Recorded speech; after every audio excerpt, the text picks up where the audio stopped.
शांति ध्रुवम ध्रुवा, इसका मन में ध्यास लेते हुए जिन्होंने MIT विश्वविद्यालय की स्थापना की, उसी शिक्षण रूपी बीज का आज विशाल वृक्ष हम सभी देख रहे हैं।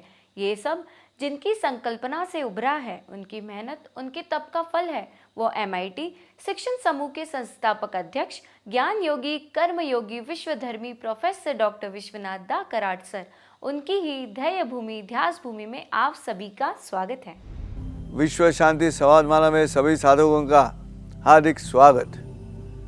श्रीमद् भगवद गीता के 5वें अध्याय पर हम बात कर रहे हैं और एक एपिसोड कर्म संन्यास योग के लिए मैंने आपके सामने वार्तालाप करूंगा, ऐसे कहा था पिछले एपिसोड में। उसी अध्याय को आज हम आगे लेके जा रहे हैं। अगले 3 मुद्दे इस अध्याय के आपके सामने मैं रखना चाहता हूं, क्योंकि आज की वर्तमान में जब हम जी रहे हैं तो भगवद गीता इस जीवन ग्रंथ से हमें क्या लेना है, ये जो हेतु है वो हेतु आपके सामने विस्तृत करके बताने की कोशिश कर रहा हूँ। हम रुके थे वहाँ पर जब किस मनुष्य को मोक्ष मिलेगा, जो कर्मयोग कर रहा है, अपेक्षा नहीं कर रहा है और जिसके मन में किसी और के लिए द्वेष ना हो। लेकिन इतना ही काफ़ी नहीं है। अर्जुन के मन में जो संभ्रम है वो अभी भी थोड़ा बचा है कि ऐसे क्या है कि कर्मयोग करते वक्त ये जो संन्यास के मार्ग पे मिलने वाले जो भी फायदे हैं, जो भी गुण हैं, क्या वो कर्मयोग करते करते मिल सकते हैं? देखिए, भगवान श्री कृष्ण का ये कहना नहीं है कि अगर आपने कर्मयोग चुना है तो इसका मतलब संन्यास मार्ग पे जो गुण उपलब्ध होंगे, जो सुविधाएं उपलब्ध होगी, जो विचार मिलने वाले हैं, वो विचार कर्मयोग में हम नहीं ला सकते। ऐसे नहीं है। इसलिए मैंने पिछले एपिसोड में कहा कि पर्वत एक ही है, उसकी जो भौगोलिक रचना है वो भी एक ही है, लेकिन रास्ते अलग है, इतना ही फर्क है। और इसलिए और एक मनुष्य के मन में या विचारों में एक सद्गुण होना चाहिए, और वो क्या है इसके बारे में आज हम बात कर रहे हैं। और वो सद्गुण, वो विचार यह है कि मैं मेरा ऐसा स्मरण, मैं मेरा ऐसा स्मरण, भूले जिसका अंतःकरण, भूले जिसका अंतःकरण, पार्थ वो सन्यासी मान निरंतर। सन्यासी कौन है?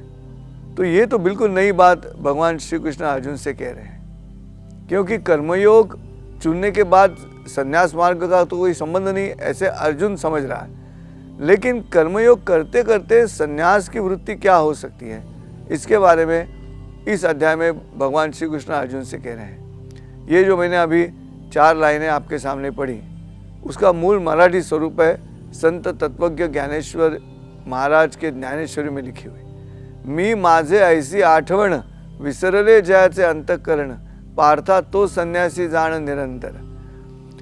देखिए, इतना बढ़िया ज्ञान है कि भले आप संन्यास मार्ग मत चुनो, लेकिन उस संन्यास की जो मनस्थिति है, जो विचारधारा है, वो विचारधारा कर्मयोग करते हुए भी आप उसको अमल में ला सकते हो। और इसलिए यह अध्याय मुझे बहुत ही अच्छा और मेरे निजी जिंदगी से रिश्ता रखने वाला लगता है, क्योंकि कर्म करते वक्त क्या भूलना चाहिए? तो अहम भूलना चाहिए, अहंकार जो है वो भूलना चाहिए। अहंकार में कौन रहता है? मैं रहता हूँ। अहंकार में क्या होता है? मेरा रहता है।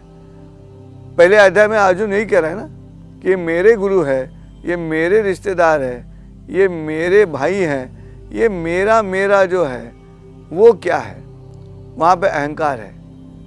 मैं और मेरा, ये 2 शब्द जो है वो बहुत महत्व रखते हैं, और वो संन्यास में भी महत्व रखते हैं। इसलिए संन्यास के लिए जो परिवेश धारण करना होगा, जो साधना करनी होगी, वो बिना करे केवल आपके मन में इस तरह से अगर विचार आप प्रस्तापित करते हो कि मैं और मेरा, ये मैं भूल जाऊंगा। अब ये कहाँ भूल जाऊंगा मैं? भूलना ये तो दिमाग का काम हो गया। लेकिन भगवान श्री कृष्ण का कहना है कि जो अंतःकरण है वहाँ पे विस्मरण होना चाहिए। मुझे ऐसे लगता है कि संत ज्ञानेश्वर जी ने ज्ञानेश्वरी में इतना बढ़िया कहा है ये कि विस्मरण यहाँ पे होगा या विस्मरण यहाँ पे होगा। विस्मरण यहाँ से होगा तो वो फ़ायदा नहीं होता उतना, वो ज़्यादा दिन तक नहीं रहेगा विस्मरण, फिर एक बार आपको याद आ जाएगी। इसलिए मेरा एक दोस्त था, वो दोस्त सिगरेट पीता था। तो जब सिगरेट पीता था उसने एक तारीख को सिगरेट छोड़ दी और 1 साल हुआ।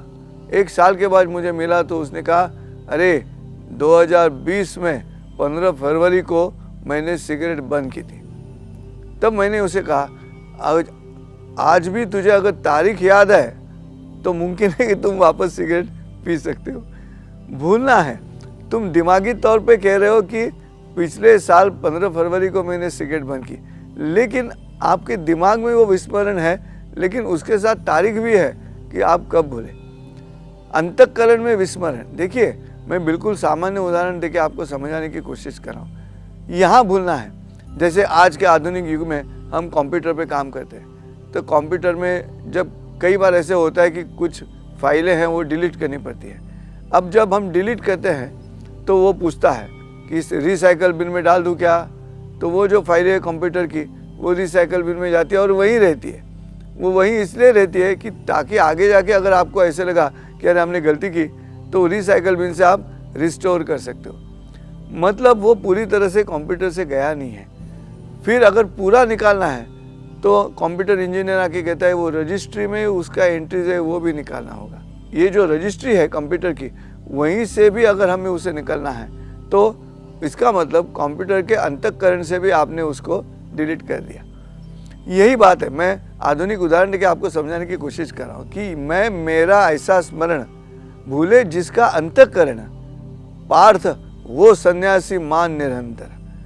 ये जो भगवान श्री कृष्ण का कहना है कि कर्मयोग करते करते अगर मैं और मेरा ये भूल जाऊंगा तब मोक्ष मिलने के लिए आसान होगा। कर्मयोग करते करते मुक्ति मिलने के लिए आसान हो जाएगा और फिर ये पूरा संसार बंधन जो है उससे आप छूट सकते हो। अब ये संसार बंधन क्या है?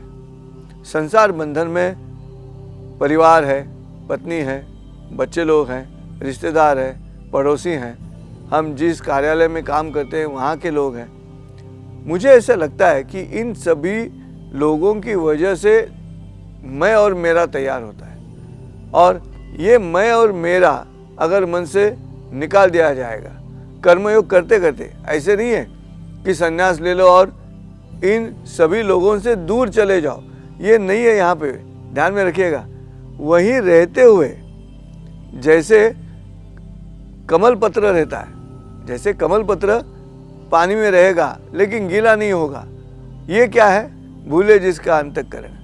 कमल पत्र का पानी में रहने के बाद भी गीला न होना, इस तरह से हमारे मन की स्थिति अगर हम पा सकते हैं, और वो पाने के लिए कर्मयोग करते करते ये विचार आवश्यक है, और उसे सन्यासी कहो, ऐसे भगवान श्री कृष्ण कह रहे हैं। मुझे ऐसा लगता है कि इससे और आसान तरीका नहीं है।